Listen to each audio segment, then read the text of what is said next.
행복하십니까? 오늘은 행복 찾기와 행복 누리기의 마지막으로 무의식의 변화에 대해서 강의하겠습니다. 이제 여러분은 행복을 찾고 행복을 누리는 삶을 살기 위해 나를 알게 되었고 세상의 이치를 알게 되었으며 복을 받는 방법으로 우주의 기운과 믿음과 십성과 보시 그리고 복을 받는 시기를 알게 되었습니다. 이제 마지막으로 중요한 것이 남았습니다. 나의 참 주인은 무의식이라고 하였습니다. 무의식을 알아야 참 나를 아는 것이고 세상의 이치를 아는 것도 나의 무의식에 깊이 인식되어야 그 세상의 이치를 나의 실생활에 적용하고 그에 따른 선하고 긍정적인 행복한 마음을 가질 수 있고 우주의 기운과 연결되는 것도 나의 무의식과 연결되는 것이고 믿음 역시 무의식에 깊이 각인되어 있어야 진정한 믿음이 되는 것이며 그리고 십성과 보시 또한 나의 무의식에 그 행동들에 대한 마음이 깊이 심어져 있어야 그 행동들을 자연스럽게 할 수 있는 것입니다. 본성이 강화한 내용을 잘 이해하고 실천하려고 하여도 의식적인 마음과 행동으로는 순간에 끝일 뿐이고 우주의 기운에 연결되지도 않는 것입니다. 그러나 여러분의 무의식은 이제까지 에고의 입장이 많이 스며들어 있습니다. 행복을 찾을 수 있는 조건이 되어 있지 않습니다. 따라서 여러분의 무의식을 바꾸어야 합니다. 이제 여러분의 무의식을 변화시키는 방법을 알려드릴 것입니다. 무의식을 변화시켜야만 여러분은 자연스럽게 복을 받는 마음과 실천 행동을 하게 될 수 있으며 행복을 찾고 누릴 수 있는 것입니다. 마치 걸어갈 때 무의식적으로 왼발 오른발이 교차하며 걸어가게 되면 평온하고 자연스럽게 걸어갈 수 있지만 의식적으로 왼발 다음에 오른발을 내밀어야지 하고 생각하며 걸어가면 부자연스럽고 잘 걷지를 못하는 것처럼 그렇습니다.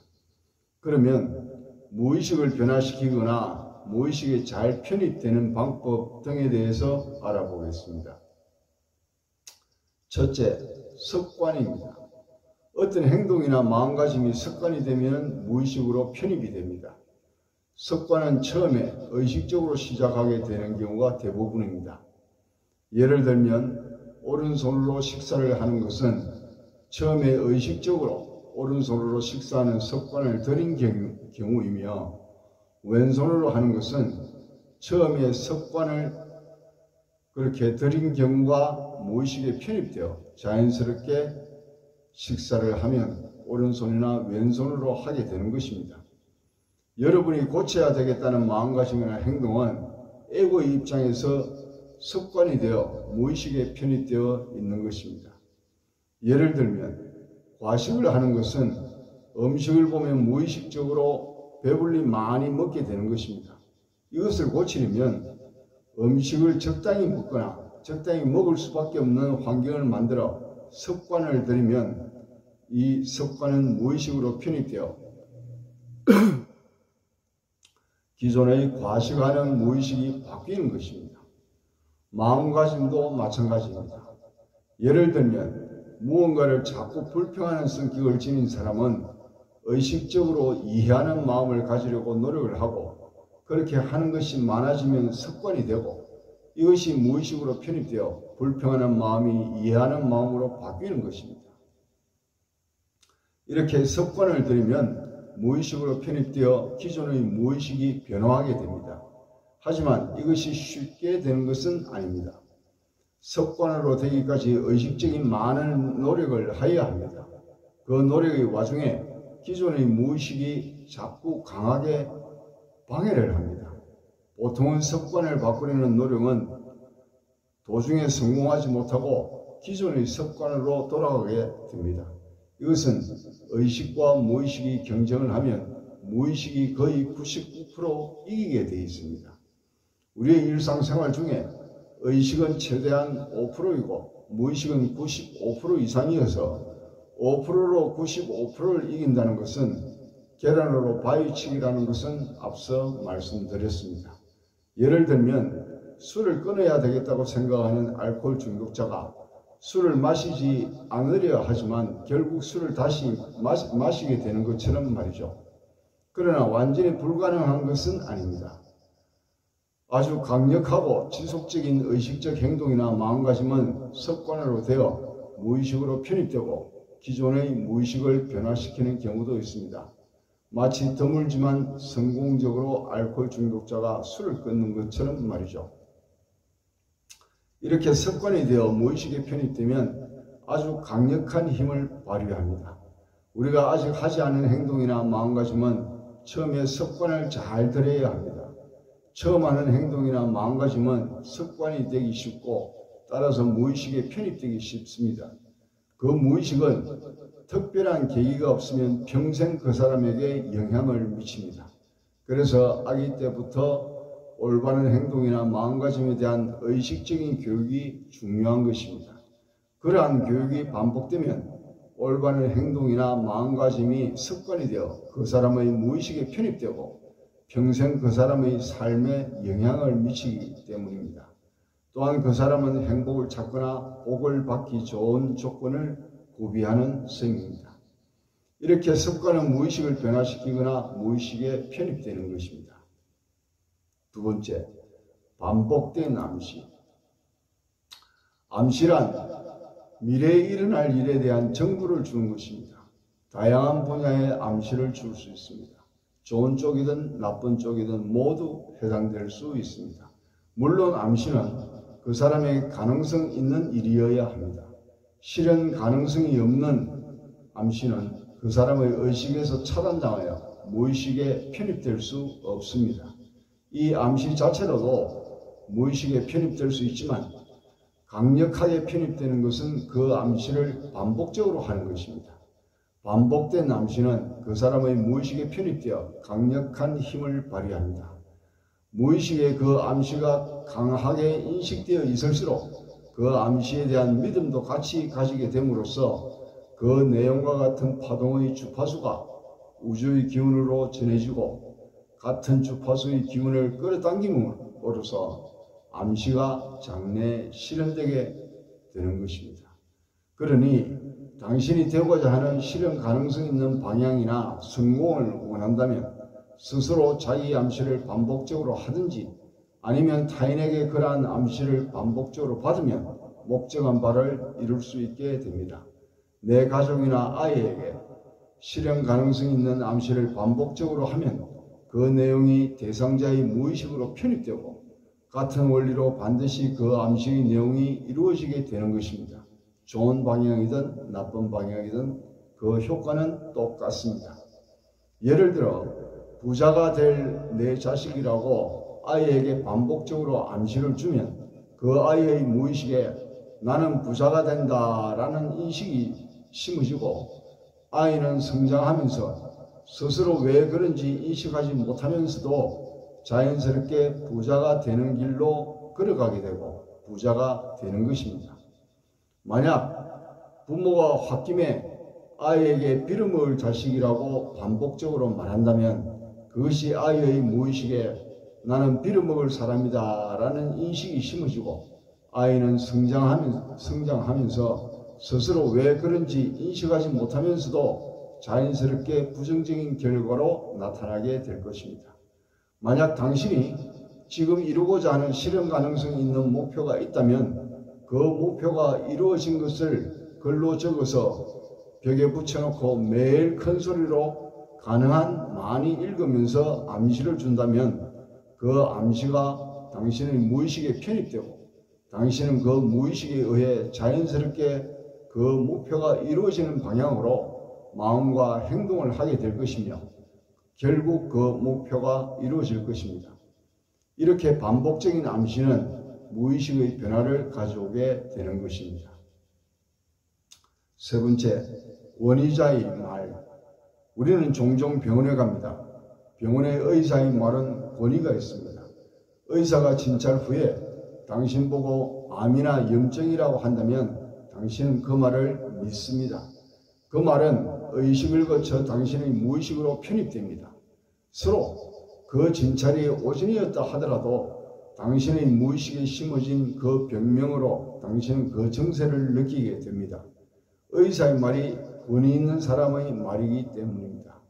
만약 당신이 그 말에 의문을 느낀다면 그 의사의 권위를 부정하는 것이며 그 말은 무의식으로 편입되지 않고 의식의 차원에서 머무릅니다.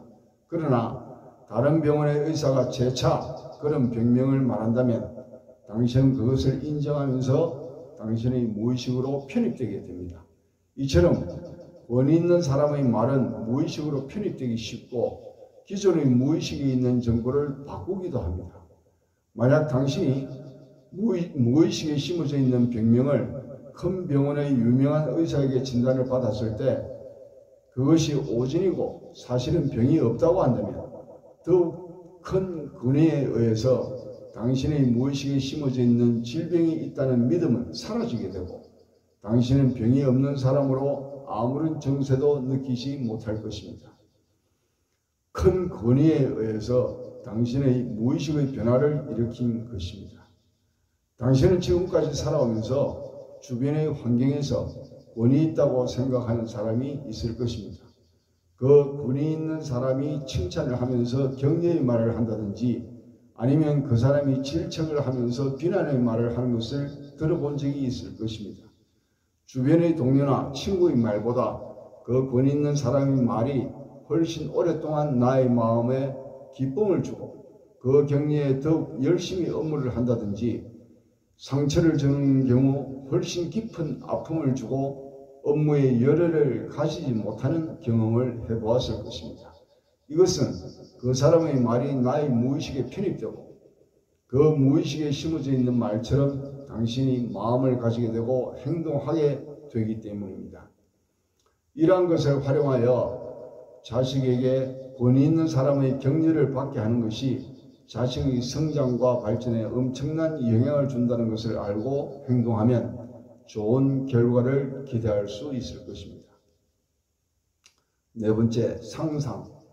뇌과학을 연구하는 학자들이 밝혀낸 것으로서 우리의 뇌는 실제와 상상을 구분하지 못한다고 합니다. 예를 들면 살구 먹는 것을 상상하면 실제 살구를 먹지 않아도 입에 침이 생기는 것과 같습니다.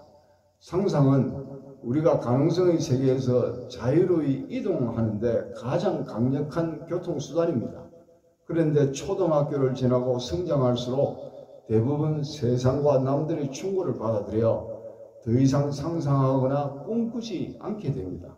어른이란 한마디로 상상의 능력이 퇴화된 존재입니다. 너무나 슬픈 일인 것입니다. 또 다른 신뢰가 있습니다. 어떤 사람이 교도소에 수감되어 있을 때 골프를 배우기로 하고 방에서 책을 보며 공부를 하였습니다. 실제 연습을 할 수 없었기에 공을 치는 동작과 움직임을 머릿속에 그리며 공부를 하였습니다. 그 사람은 출감 후에 바로 싱글이 되었습니다. 이렇게 생생하게 상상을 하는 것은 내가 이루고 싶은 미래를 이룰 수 있게 해줍니다.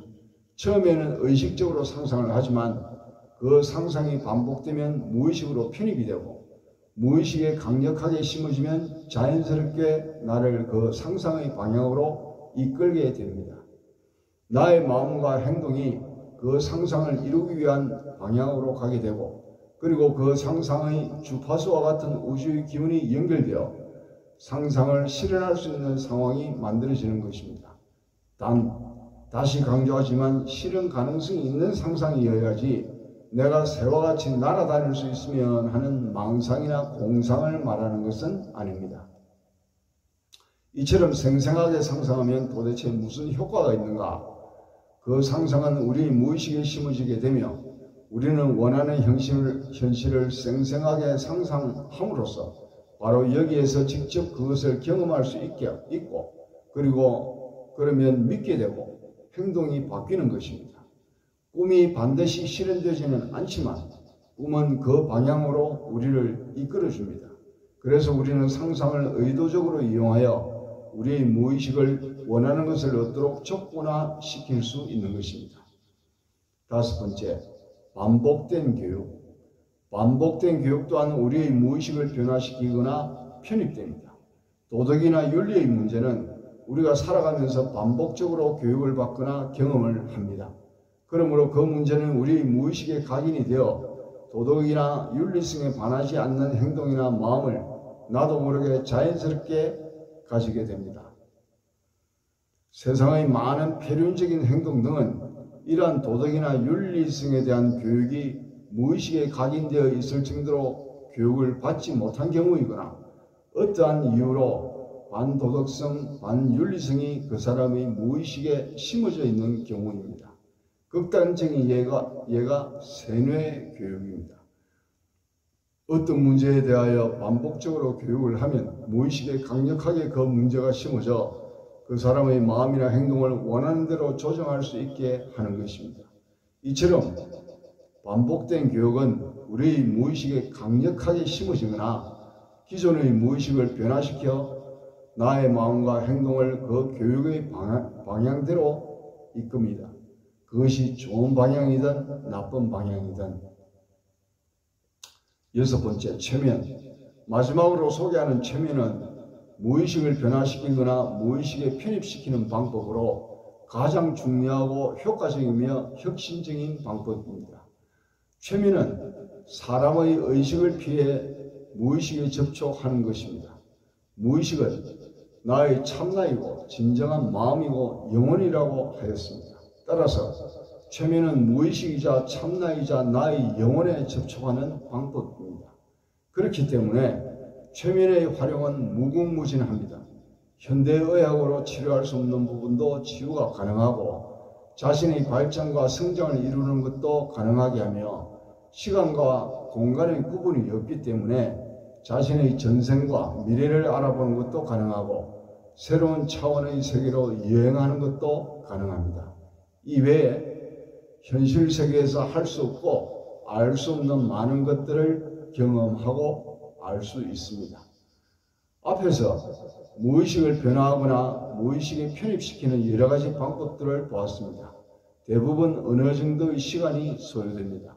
하지만 최면은 직접 무의식과 접촉하기 때문에 단시간에 무의식을 변화시키거나 무의식에 강력하게 심어줄 수 있습니다. 최면만큼 강력하게 무의식을 변화시키거나 무의식에 심어주는 방법은 현재까지 없습니다.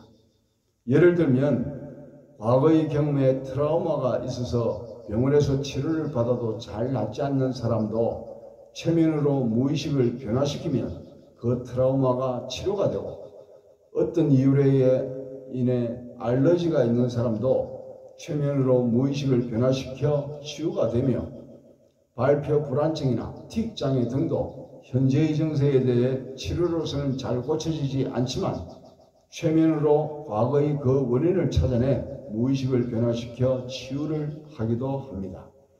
최면은 환자의 치유에서도 획기적으로 효과를 볼 수 있지만 단시간에 결과를 볼 수 있는 운동선수에게도 획기적인 효과를 볼 수가 있습니다. 특히 골프같이 단시간에 결과를 볼 수 있는 것은 최면의 효과를 단적으로 입증할 수 있는 것입니다. 이처럼 최면은 무의식을 변화시키거나 무의식에 강력하게 심어주는 방법으로 치유나 경험을 하는 것이기에 상식적으로 할 수 없는 것을 가능하게 합니다. 본성이 출가를 할 때 많은 중생들에게 부처님의 법을 전하고 많은 중생들의 고통을 치유하겠습니다 라고 부처님께 발언을 하였고 그 원은 지금도 최소한 하루에 3번 이상 부처님 전에 다짐을 하고 있습니다. 본성은 중생들의 가장 크고 많이 겪는 고통이 무엇인가 하고 생각하니 병원에서 치료가 잘 되지 않는 정신적, 육체적 고통이었습니다. 그래서 그 정신적, 육체적 고통을 치유하기 위한 치유법을 몇 가지 터득을 하였습니다. 물리적인 치유법도 있고 정신적인 치유법도 있으며 침수를 응용하고 정신적 치유를 병합한 치유법도 있습니다. 그 중에 가장 심오하고 다양하게 활용할 수 있는 것이 최면이었습니다. 최면은 현대 서양 의학, 특히 미국에서는 병원의 정식 치료 과정에 포함되어 있기도 합니다. 최면은 동서양을 막론하고 아주 오랜 옛날부터 있었습니다. 최면은 무의식과 접촉하는 것이기 때문에 영혼과 접촉할 수 있습니다. 시공이 없고 너와 나의 구분이 없다고 하였습니다. 고대 동서양의 샤머니즘이나 신의 계시 등은 현대적인 학문용어로 최면 상태에 들어간 것입니다. 예를 들어 무당이 칼날 위에 춤을 추는 등의 행위는 무당이 무의식 상태의 최면에 들어간 상태인 것입니다. 이러한 행위들은 서양에서 학문적으로 발달시키고 체계한 것이 최면이라 불리는 학문입니다. 최면은 상대방의 무의식과 접촉하는 것이기 때문에 체계적으로 잘 배워야 합니다. 우리나라에 최면가가 많이 있지만 제대로 배우고 제대로 시연하는 정통의 최면가가 많다고 할 수는 없습니다. 잘못된 최면은 피최면자의 무의식을 잘못된 방향으로 변화시키기 때문에 그 피해는 매우 큽니다. 본성은 정통의 최면을 깊이 배우고 최면의 세계 3대 협회 중 하나인 미국의 ABH 협회에서 인정한 최면의 여러 자격을 거쳐 세계적인 최면 거장인 로이 헌터 선생의 인정을 받은 최면 마스터 자격증을 받았습니다. 본성은 여기에 그치지 않고 독자적으로 최면 요구뿐만 아니라 다른 치료 기법에 최면을 병합하여 치유를 하여 많은 효과를 보았습니다. 여기서 최면에 대한 자세한 내용을 설명하는 것은 주제를 벗어나고 오랜 시간이 걸리는 것이기 때문에 할 수가 없지만 최면은 현재에 있어서 무의식을 변화시키고 무의식에 강력하게 믿음을 심어줄 수 있는 최고의 방법이고 최적의 방법이어서 육체적 정신적 질병의 치유가 현실에 있어서 어느 분야에서든지 원하는 성공 그리고 현실적으로 가능하지 않은 불보살님의 친견까지 모든 것을 할 수 있다는 것을 말씀드리겠습니다. 자, 이제 무의식을 변화시키고 무의식에 편입시키는 방법에 대해서 알아보았습니다. 첫째, 석관, 둘째, 반복된 암시, 셋째, 권위자의 말, 넷째, 상상, 다섯째, 반복된 교육, 여섯째, 최면을 알아보았습니다. 이 외에도 다른 방법들이 많이 있을 수 있습니다. 예를 들면 트라우마가 될 수 있는 강력한 경험 등은 무의식에 바로 편입될 수 있습니다. 그러나 비슷한 교통사고의 경험이 어떤 사람은 트라우마로 남고 어떤 사람은 가볍게 넘어갈 수 있는 것처럼 무의식에 편입되는 것은 사람마다 차이가 있습니다. 하지만 본성이 거론한 방법들은 반드시 무의식을 변화시키거나 무의식에 편입되는 방법을 말한 것입니다. 이렇게 여러분은 행복을 찾거나 누릴 수 있는 상태로 무의식을 변화시키거나 무의식에 편입되어야만 행복을 찾고 누릴 수 있습니다. 본성이 강화한 내용을 단지 지식으로만 갖고 있다든지 의식적으로 실천을 한다든지 하는 것은 얼마 지나지 않아 다시 에고의 입장으로 돌아갈 것입니다. 행복 근처에 가보지도 못하는 것입니다. 여러분은 행복을 찾고 누릴 수 있기 위해서는 그 마음과 실천 행동을 무의식에 각인시켜야 하고 그러기 위해서는 반드시 여러분의 무의식을 변화시키거나 무의식에 편입되도록 하여야 합니다. 자, 이제 행복 찾기와 행복 누리기의 강의가 모두 마쳤습니다. 여러분들이 평생 찾기를 갈구하였으나 찾지 못하는 행복을 찾고 행복을 누리기 위한 강의를 하였습니다. 행복에 대한 수없이 많은 강의가 있어 왔습니다. 그러나 모두 단편적이고 체계적이지 못하여 그러한 내용을 알고 실천하더라도 모든 사람이 행복을 찾을 수는 없었습니다. 그러나 이제 본성이 행복에 대해 체계적이고 종합적이며 현대 과학으로 입증된 내용으로 설명을 하였습니다. 충분히 여러분들이 납득이 되고 이해가 되고 실천할 수 있으리라 생각합니다. 오늘은 여기까지 하겠습니다. 자, 다음 시간에는 총 10편에 걸친 행복찾기, 행복누리기 강의 내용을 요점만 골라서 요약하여 보겠습니다. 그리고 본성이 여러분들에게 당부하는 말을 첨부해서 하도록 하겠습니다. 행복하십시오.